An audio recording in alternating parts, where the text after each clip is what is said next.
নমস্কার।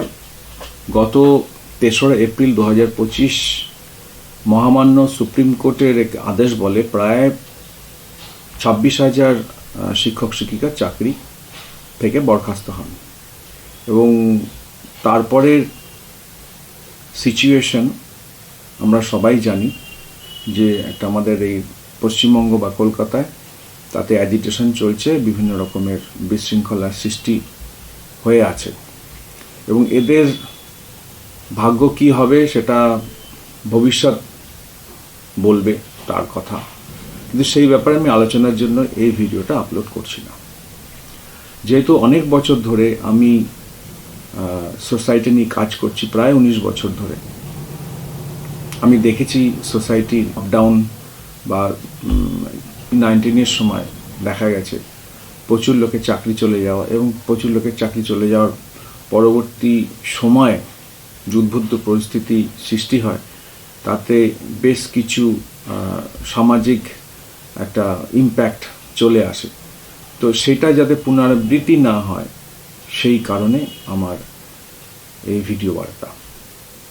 আমি স্বরূপ ভট্টাচার্য বলছি, সিস্টার মার্গারেট ফাউন্ডেশন একটা এনজিও, তার ফাউন্ডার প্রেসিডেন্ট হিসেবে আমার এই ভিডিও আপলোড করা। যেসব শিক্ষক শিক্ষিকা আমাদের এই আইনের সুপ্রিম কোর্টের এই আদেশ বলে চাকরি গেছে, তাদেরকে আমরা বলবো যে আপনারা কোনো ভুল ডিসিশন আপনারা নেবেন না। ভুল ডিসিশন মানে আপনাদের ব্যক্তিগত জীবনের কথা আমি বলছি।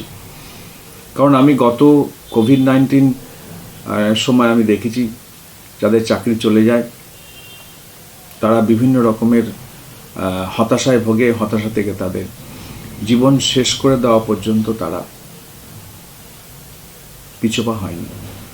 তো যেহেতু সমাজ নিয়ে আমি কাজ করি, সামাজিক প্রেক্ষাপটে দেখে আমার এটা খুবই খারাপ লাগছে। আমার মনে হয় একজন সোশ্যাল অ্যাক্টিভিস্ট হিসাবে আমার একটা দায়িত্ব থেকে যায়। আপনাদেরকে আমরা রিকোয়েস্ট করব, অনুরোধ করব, আপনারা কোনো বোল্ড ডিসিশন নেবেন না আপনার ব্যক্তিগত জীবনের। কারণ জীবন একটাই, কোটি কোটি টাকা খরচা করেও এই জীবন পাওয়া যায় না। আপনারা যেটা মানে জীবনটা একটা চ্যালেঞ্জ, মোদ্দা কথা জীবনটা একটা চ্যালেঞ্জ। প্রত্যেকটা মানুষের সেই চ্যালেঞ্জটা মাধ্যমে যেতে হয়। আজ আপনাদের হয়তো এরকম একটা সিচুয়েশন গিয়ে দাঁড়িয়েছে যেখানটায় আপনাকে এই চ্যালেঞ্জের মুখোমুখি হতে হচ্ছে এবং চ্যালেঞ্জটা আপনারা গ্রহণ করবেন। তার মানে হয় না যে আমরা জীবনটাকে শেষ করে দিলাম বা আমি অন্য কোনো পন্থা বা অন্য কোনো পথ আমরা অবলম্বন করলাম। একেবারেই এটা কাম্য নয়। আপনাদের যাদের চাকরি চলে গেছে তাদের মানসিক বেদনা বা মানসিক পরিস্থিতি আমরা অনুধাবন করতে পারি এবং আপনারা এই চ্যালেঞ্জটা গ্রহণ করুন। আপনাদের জিত নিশ্চয়ই হবে, জীবনের জিত। যাদের চাকরি গেছে তারা ভাববেন যে আমাদের জীবনের চ্যালেঞ্জটা আমরা গ্রহণ করলাম এবং আপনাদের যা যা করণীয় সেটা আপনারা করবেন। তার জন্য এই নয় যে আপনার অন্য পথ করে আমরা জীবন থেকে আমরা শেষ হয়ে গেলাম বা অন্য কোনো পথে আমাদের জীবনটাকে আমরা শেষ করে দিলাম।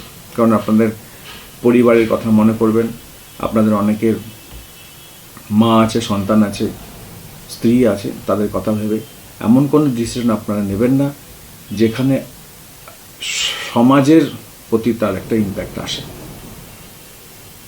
এইটুকুনি আমি বলবো। আপনারা আপনাদের কাজে আপনারা এগিয়ে যান। আমাদের প্রত্যেকের সহমর্মিতা আপনাদের পিছনে আছে। আপনারা চেষ্টা করুন, নিশ্চয়ই আপনাদের একদিন জিত হবে। নমস্কার, থ্যাংক ইউ।